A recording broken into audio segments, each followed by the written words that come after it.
प्रिय दर्शक और श्रोता बंधुगण समस्त को मोर नमस्कार शुभेच्छा और शुभकामना।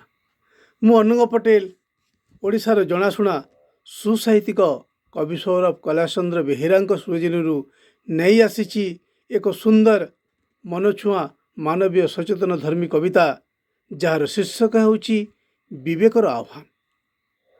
आशा आपण मानू निश्चित भल लगे जहाँ को आपण रेडियो महक नंबर 89.6 FM माध्यम शुणिपारे। शुणी सारा मतामत देवाको आद्य भूलिबे नहीं। तेबे आसंतु शुणिबा कविता विवेकर आह्वान।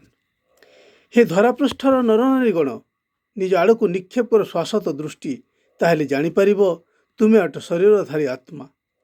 ईश्वर आध्यात्मिक जगतरू होइछ उत्पत्ति। तांकरी उद्देश्य साधन निमंते होई अछ धरापृष्ठे जन्म। तुम जीवनर उद्देश्य ताहांकु जानिबा आउ तांको सानिध्य लभिबा। तत्संगे संगे विश्ववासींकर मंगल कामना करिबा। पृथ्वीर उन्नति शुद्ध तथा उत्तम कर्म माध्यम रे तथा प्रशंसनीय एवं शिष्ट आचरण द्वारा होइब हासल। सर्वदा मन रख यह कथा नुहे बरं कर्म तुमर हेउटी भूषण। पवित्र शब्द तथा शुद्ध एवं उत्तम कर्म दिव्य ज्योतिर स्वर्ग मध्य को करिथांती आरोहण। सत्यवादिता समस्त मानव सद्गुणर अटे मूल दुआ। सत्यवादिता बिना कौन आत्मा ईश्वर जगते प्रगति करवा और सफल पाइबा अटे असंभव। तेणु हे मानवगण निजर जिह्वा को सत्यवादितार और निजर आत्मा को साधुतार अलंकार कर भी मंडित।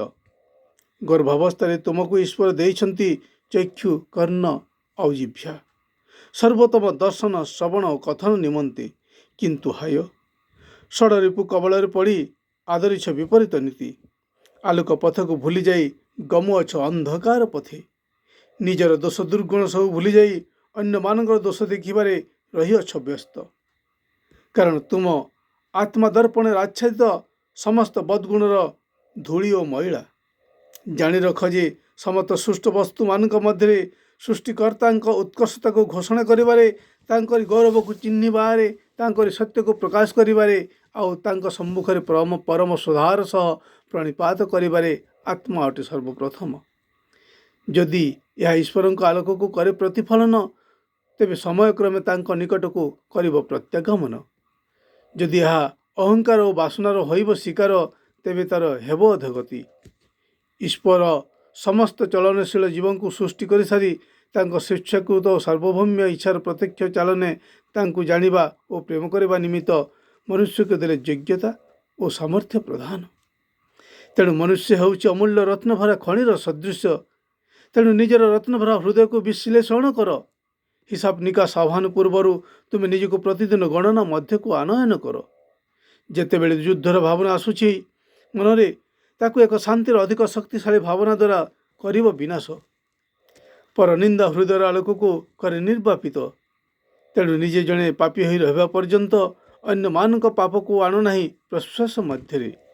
निजर आत्मा को करने को शुद्ध और पवित्र आउ पहुँचाइबा ईश्वर दिव्य स्वर्ग राज्य कर नित्य ईश्वर प्रार्थना। कारण प्रार्थना होउछि आत्मार खाद्य सदृश।